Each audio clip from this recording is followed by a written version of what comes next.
Second paragraph. Anfei chil Hashem. Gam kein heim rabim ugdolim. He says diverse aspects. I don't know what's diverse.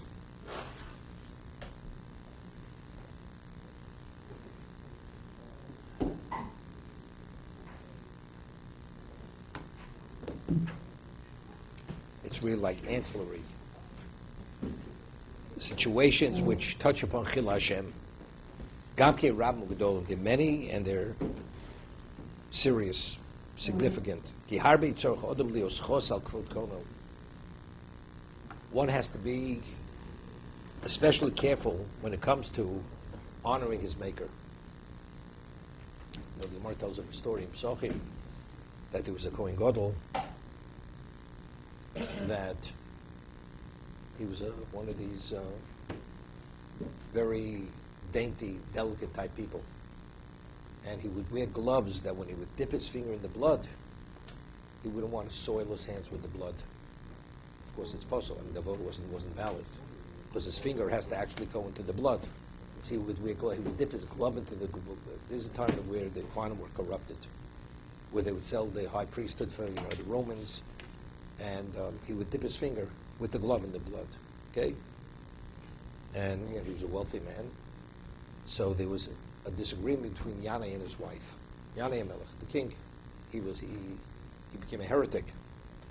And what is a better quality sheep, the male or the female? So they said, you know something? We'll go ask the Kohen Gadol. We'll consult with the Kohen Gadol. He's involved with bringing various species for sacrifice. We'll ask him. So it was really the goat or the sheep. It was the goat or the sheep. So the Kohen Gadol, the high priest, they ask him. He's before the king and the queen, and you know the way the Syrians, they say, he was like this. Of course, and he does the hand motion in front of Yanai. Yanai becomes infuriated. Total disrespect. That's the way that type of gesture to a king. You go with your hand like this to a king. Immediately is an edict or a decision. He has to have his right hand amputated for his level of disrespect. Okay, and that was the mida keneged mida. Your hand is too delicate that it should be soiled with blood of kochim. You're not going to have the hand. So it was ruled. His decision was his hand has to be removed. He was a wealthy man, so he paid the executioner to amputate his left hand rather than his right hand. So Yanai wanted to check to see if his order was that carried out. He finds out it was his left hand, so he says, okay, now the right hand. So at the end he lost both hands, the right and the left hand. Okay? Is that the way you speak to a king? Is such a gesture you make to a king? So that's Melech Bosov Adam, that's a mortal king. So how careful do you have to be for Kovod Kono, honoring of your maker, to do anything which will reflect badly on HaKadosh Baruch Hu? You're a Jew, and there's expected a certain appropriate behavior.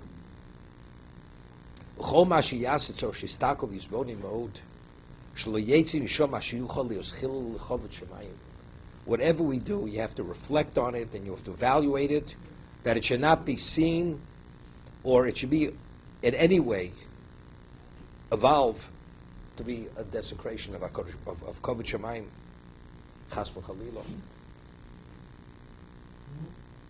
You know, we say, Izu Chochom Arosa Nolad. Presently, it's okay. It's definitely not Chil Hashem. But ultimately, it could evolve because of this. It could evolve into other things. I'll give you an example. Person's honest. Honest as the day. And somebody who comes and wants to sell him, whatever it may be. And the man who's selling him, the seller, is a dishonest man. And there are all kinds of things spoken about him. And this person who's a tzaddik, he goes and he does the deal with this dishonest person. And through his naivete, he did it. But ultimately, this is Chil Hashem, because what are people going to say? See this Jew, look who he does business with. You know? But he was naive. He didn't mean it. It doesn't make a difference. You have to do your due diligence. There's no such thing. Your naivete, you attribute it. The Gemara says that Gedalia ben Achikam, Tzom Gedalia, that he heard somebody had said, word came to him that somebody wanted to assassinate him. He said, I should believe Lashon Hara. Can't. So it says, thousands of Jews were killed. Gedalia killed thousands of Jews. Someone says he committed murder. No, but that since he should have taken into account, and it could have been avoided if he would have verified the information he had. So therefore, he's liable for the deaths of the thousands, because it could have been avoided. But it was his purity, it was tzidkus. It's not a sufficient excuse.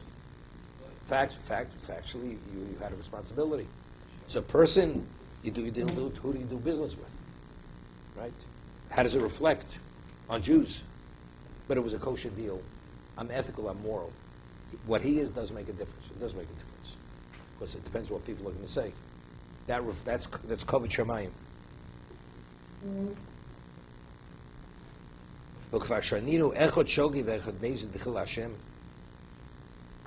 That whether it's inadvertent or deliberate, it comes chil Hashem.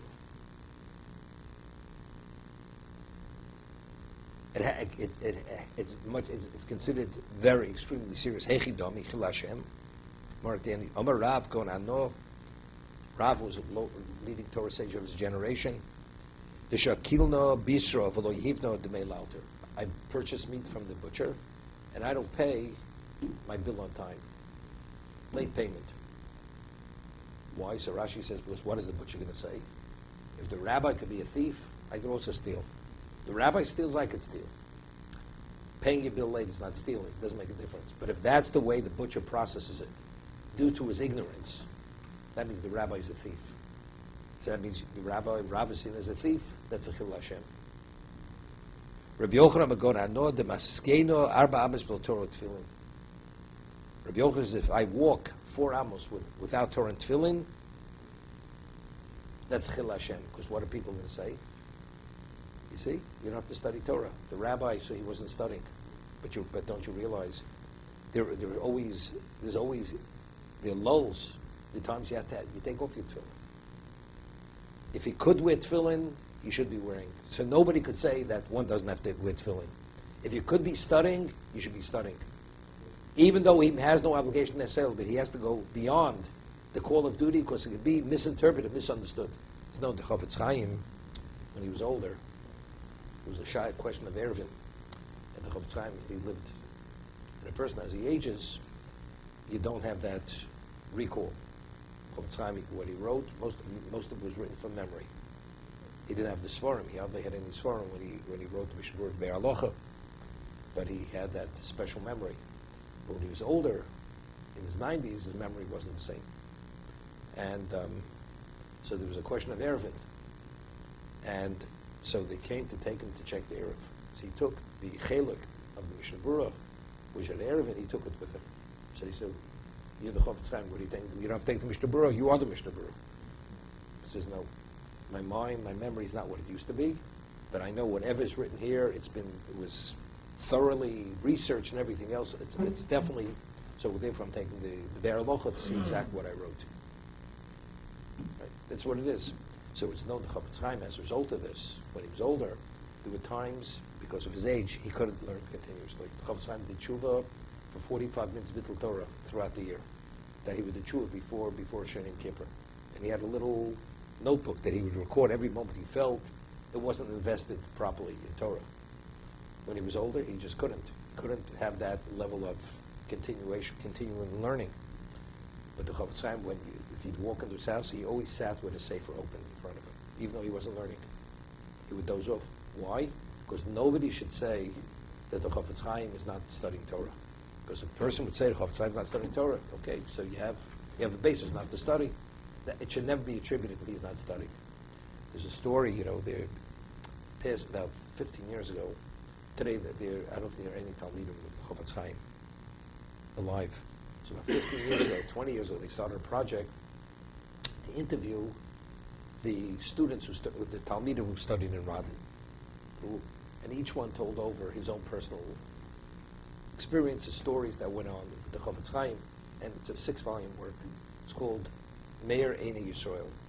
So there's a story that during World War I, where they had to, because the Germans were approaching, They had to flee, so they had to go deep into the forest.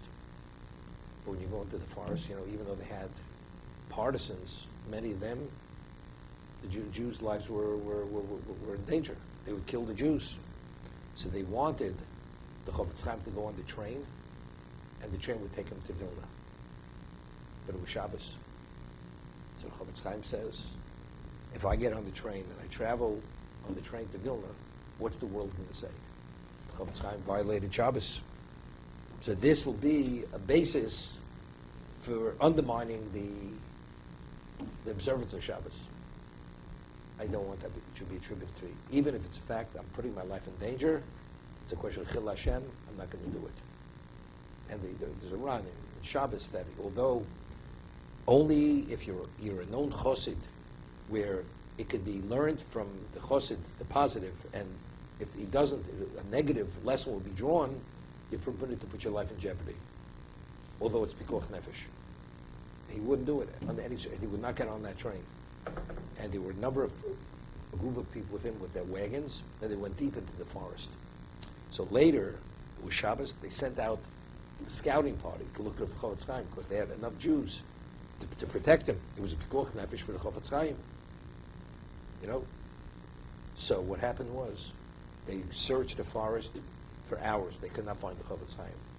The moment Shabbos was over, they found the Chofetz Chaim. They located him. Tzaddik goes, HaKadosh Baruch Hu. He was right under the nose. They could not locate where he was in the forest.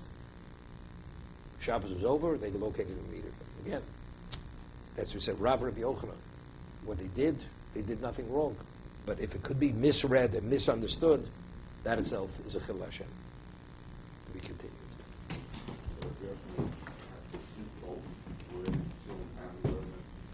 Yeah, that was one time.